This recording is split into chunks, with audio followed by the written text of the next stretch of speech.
que nous aurions commis une erreur irréparable si nous n'y étions pas allés, si nous n'avions pas décidé d'y aller. Parce que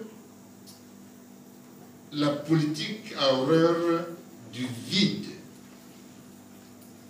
Et dans tous les contacts que j'ai, moi, à titre personnel, surtout avec l'extérieur,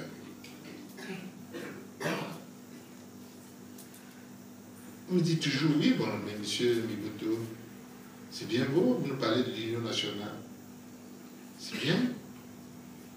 Mais vous savez, que pèse l'Union nationale? Et oui, que pèse l'Union nationale? Parce que dans les pays démocratiques, le poids d'un parti politique se mesure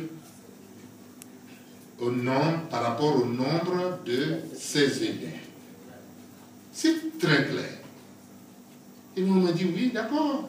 Mais vous avez boycotté l'élection législative. J'ai dit, mais vous savez pourquoi nous avons boycotté l'élection législative? Et alors, est-ce que vous allez encore boycotter l'élection locale? Je dis, ce n'est pas évident. Et quand justement nous avons annoncé que nous irons à cette élection, et il y en a qui m'ont dit, ah, enfin. Donc ça veut dire aussi qu'on nous attend. On nous attend par rapport à cette élection. On attend les résultats de cette élection. Nos résultats à nous. Oui, je sais que c'était pas évident d'obtenir ce consensus pour que tout le monde aille aux élections. Il y en a qui ont pensé qu'il ne fallait pas y aller. Bon, d'accord, c'est leur droit. Mais nous évitons de faire de la politique fiction. La politique, c'est le réalisme. La politique, c'est le réalisme. C'est le contact, c'est le terrain. Quand les autres bougent, vous aussi, vous devez bouger. En 2011, quand nous avons prôné le boycott, nous avons réussi notre coup parce qu'on a obtenu la liste électorale biométrique. Là, elle est là. Nous aurions dit le contraire. Nous aurions dit le contraire pour cette élection, que les gens nous auraient dit, mais enfin, mais qu'est-ce que vous voulez? Vous avez donc peur de l'élection? Voilà ce que les gens nous auraient dit. Ils auraient dit, mais oui, mais vous avez peur d'aller aux élections. Alors, chers compatriotes, je suis donc venu vous dire de manière ferme que nous allons à cette élection et que nous avons pu au départ présenter 43 listes indépendantes. Tout à l'heure, je reviendrai à ce sujet. 43 listes indépendantes sur l'ensemble du territoire. Malgré notre situation, qui n'est pas une situation heureuse, parce que parti dissous en janvier 2011, 3 années plus tard, rester encore à ce niveau, ça veut dire que nous représentons quelque chose dans ce pays. Et c'est ce qui fait la peur du PDG. C'est pour cela qu'ils se disent, mais alors, qu'est-ce que c'est?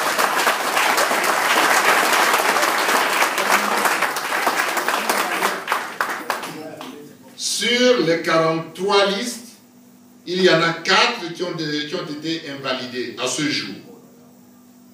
Il y en a 4 qui ont été invalidées.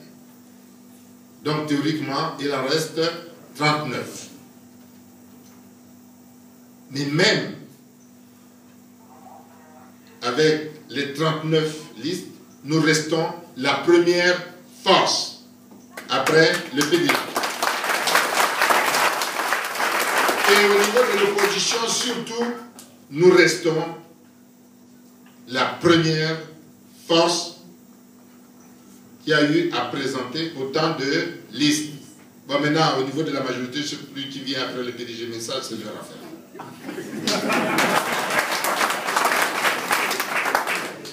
Donc, chers compatriotes, pour nous, c'était un devoir. Parce que nos compatriotes, ils se disent, oui, mais qu'est-ce que nous devenons? Nous ne savons plus quoi faire. Nous nous battons pour la réhabilitation de notre parti, oui, mais seulement, il faut en même temps participer à l'activité politique de notre pays. C'est très important. Et j'apprécie hautement que vous ayez adhéré justement à cette décision et que vous ayez présenté des listes au niveau de la commune et au niveau du département. Félicitations.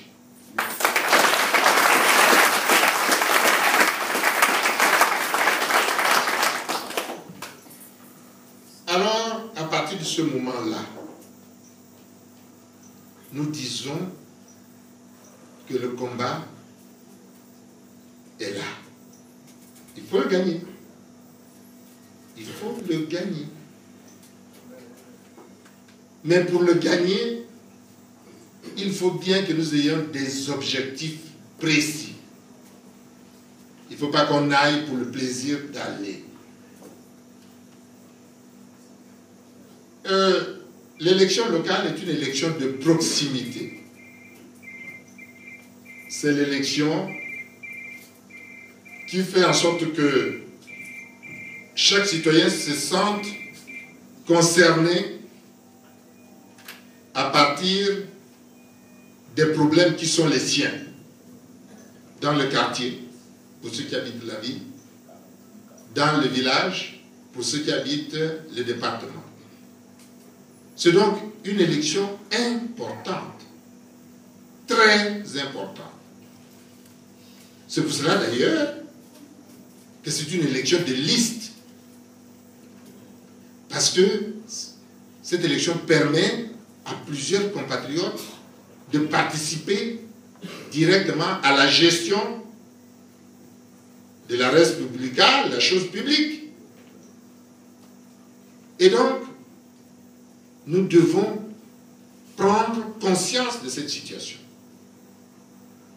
Et nous disons qu'au-delà des problèmes quotidiens que nous connaissons, qui sont des problèmes relatifs à l'eau, à l'électricité, à la route, etc.,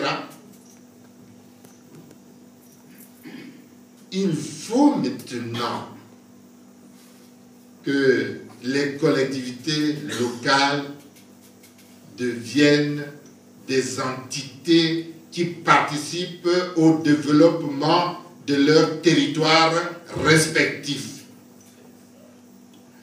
Mais le développement économique, social et culturel. Parce que sinon, ces collectivités resteront toujours des entités politiques où on vient juste pour avoir un poste et puis on est là. Mais qu'est-ce qu'on fait après, quand on connaît la situation réelle de ces collectivités locales? Nous estimons qu'il faudrait maintenant qu'on mette l'accent sur le développement des collectivités locales. Comment y arriver? D'abord, par les ressources propres. Mais ces ressources propres, disons-le très franchement, sont insuffisantes presque pour l'ensemble des collectivités locales du Gabon. C'est ça la réalité. La réalité, c'est ça. Et c'est pour cela que ces collectivités ont du mal à participer au développement. Mais il faut ces ressources. On savait cela. Il le faut. Il faut ces ressources.